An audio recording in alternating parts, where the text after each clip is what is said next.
Mathématiques. EB5. Insérer un nombre décimal.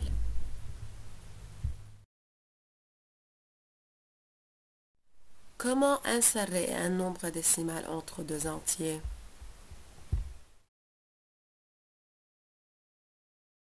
Deux nombres consécutifs sont deux nombres qui se suivent. Par exemple, 7 et 8 sont deux entiers qui se suivent, alors ils sont deux nombres consécutifs. Dans 3,5 et 3,6, même chose, ces deux nombres décimaux sont consécutifs à la dixième.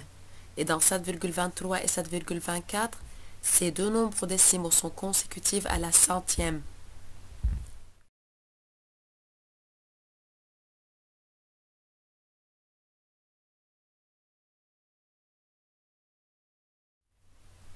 C'est pour cela, pour qu'on puisse insérer un nombre décimal entre deux nombres consécutifs, on doit ajouter des zéros inutiles. Maintenant, je peux choisir n'importe quel nombre décimal compris entre 7,0 et 8,0. Il y a par exemple 7,5.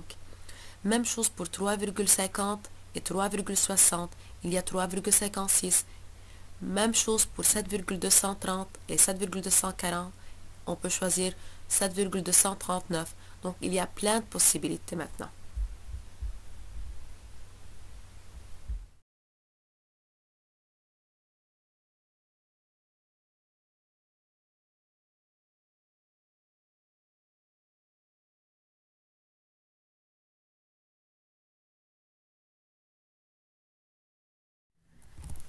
Écris au-dessus de la lettre A le nombre décimal qui convient. Pour placer un nombre décimal sur la droite numérique, il faut repérer d'abord sa partie entière à laquelle on ajoute la partie décimale. Puis on découpe chaque unité en 10 parties égales pour écrire le dixième. Donc l'unité ici est partagée en 10 parties. L'unité c'est de 1 jusqu'à 2 est partagée en 10 parties. 1, 2, 3, 4, 5, 6, 7, 8, 9 et 10. Et on découpe le dixième en 10 parties égales pour écrire les graduations des centièmes. Donc de 1 jusqu'à 1,1 encore c'est découpé en 10 parties. De 1,1 jusqu'à 1,2 encore c'est découpé en 10 parties. De 1,2 jusqu'à 1,3 encore c'est en 10 parties, etc. Alors, le nombre décimal de la lettre A, c'est compris entre 1,10 et 1,20. Je compte 3 unités de centième, alors c'est 1,11, 1,12, 1,13. Alors A égale à 1,13. Maintenant, trouve un nombre décimal compris entre 1,4 et 1,5. Même chose, on a 10 parties égales entre 1,4 et 1,5. Donc, on peut choisir n'importe quel nombre décimal compris entre 1,40 et 1,50. Il y a 1,41, 1,42, 1,44, 45, 48, jusqu'à 49, etc. Alors, moi, j'ai choisi 1,47.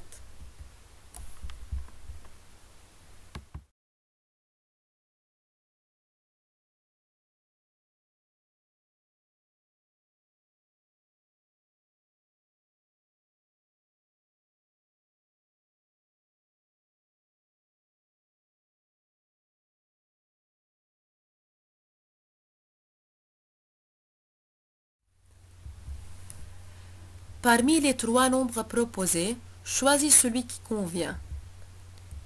Donc, on a trois nombres décimaux, 3,8, 5,1, 4,9. On doit choisir le nombre qui est compris entre 4 et 5. Commençons par 3,8. Tout d'abord, on compare les parties entières. On peut remarquer que 3 est plus petit que 4.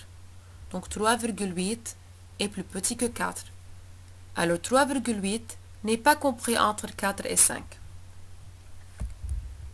Passons à 5,1. On compare les parties entières. On peut remarquer qu'on a les mêmes parties entières. Donc, je dois comparer les parties décimales. Alors, j'ajoute un 0 inutile. Ça devient 5,0. Maintenant, je compare les parties décimales. 1 est plus grand que 0. Donc 5,1 est plus grand que 5,0. Alors 5,1 n'est pas compris entre 4 et 5. Passons à 4,9. On a les mêmes parties entières, 4 et 4. Donc, je compare les parties décimales. Alors, j'ajoute un 0 inutile, ça devient 4,0. Je compare maintenant 0 et 9. 9 est plus grand que 0. Donc, 4,9 est plus grand que 4,0. Et 4,9 est plus petit que 5, puisque 4 est plus petit que 5. Alors, 4,9 est compris entre 4,0 et 5,0.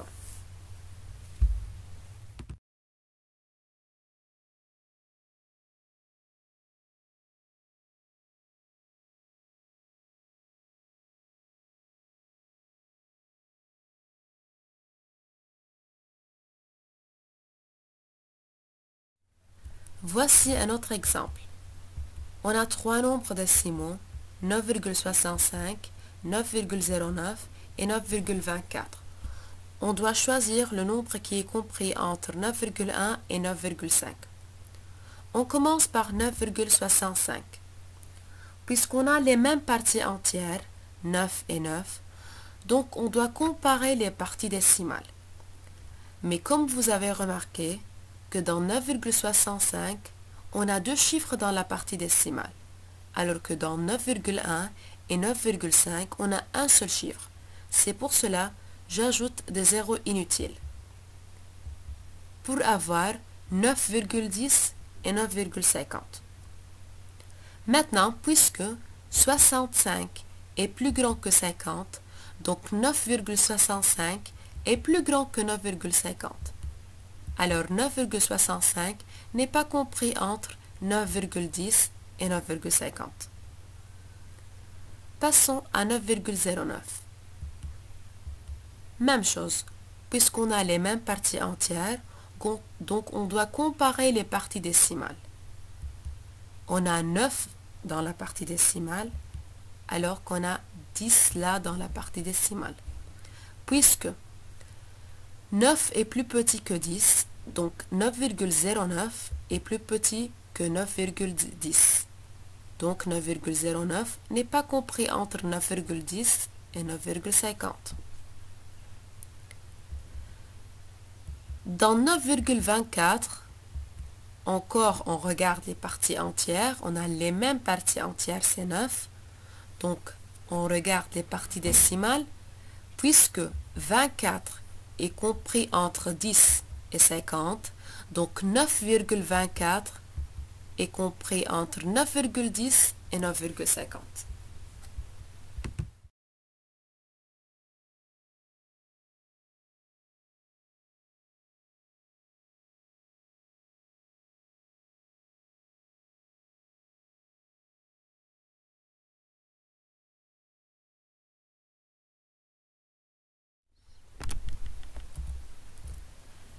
Maintenant, les trois nombres décimaux sont 18,1, 19,25 et 18,3. On doit choisir un nombre décimal qui est compris entre 18,24 et 19. Commençons par 18,1. Puisqu'on a les mêmes parties entières, donc on doit comparer les parties décimales. Mais dans 18,1, on a un seul chiffre dans la partie décimale. Alors que dans 18,24, on a deux chiffres dans la partie décimale. C'est pour cela que j'ajoute un 0 inutile. Ça devient 10.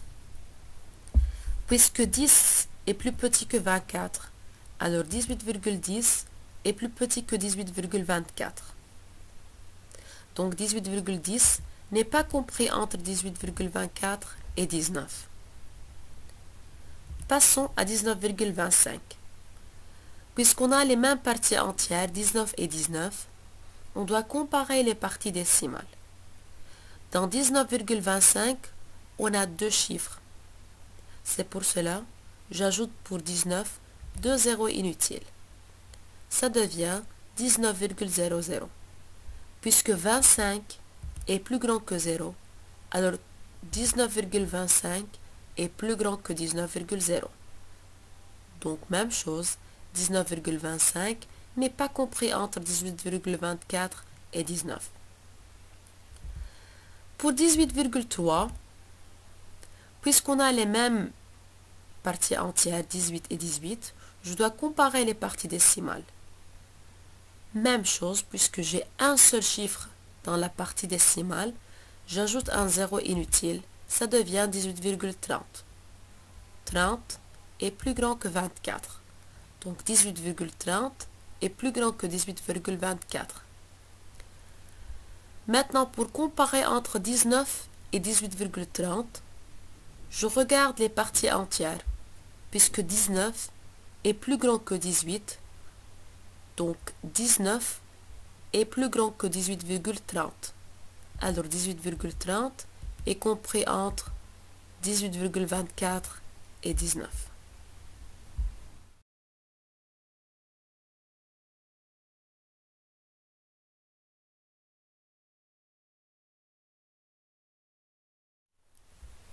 Complète avec un nombre décimal qui convient. Là, vous allez choisir un nombre qui est compris entre 27,1 et 127,3, mais c'est de votre choix. Vous regardez les parties entières. Puisqu'on a différentes parties entières, on peut choisir un nombre décimal, mais compris entre 27 et 127. Donc c'est à vous de choisir n'importe quel nombre décimal, mais ça doit être compris entre 27 et 127. Alors, vous pouvez choisir par exemple 27,2. Vous pouvez choisir 38,5. Vous pouvez choisir 100,9. Donc, comme vous voulez.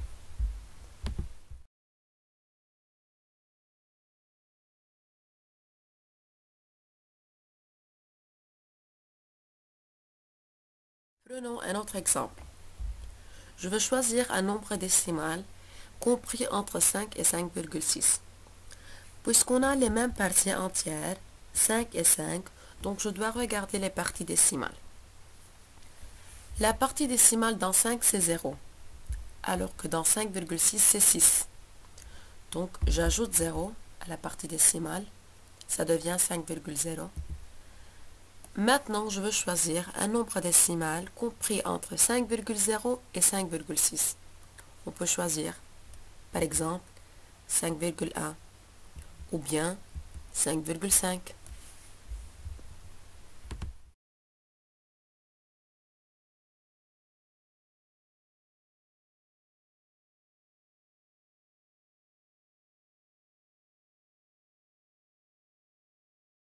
Je vais choisir un nombre décimal compris entre 12,6 et 12,7.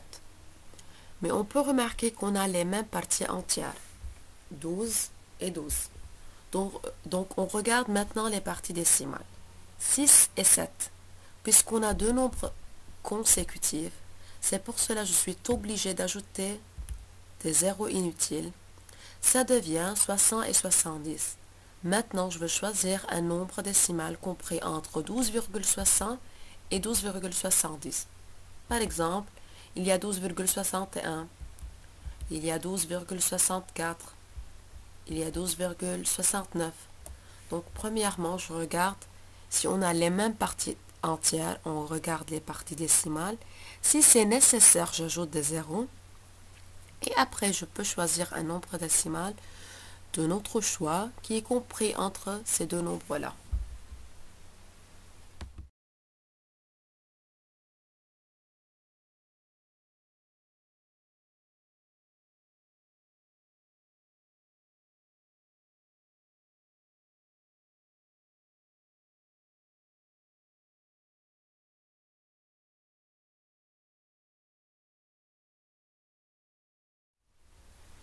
Bilan.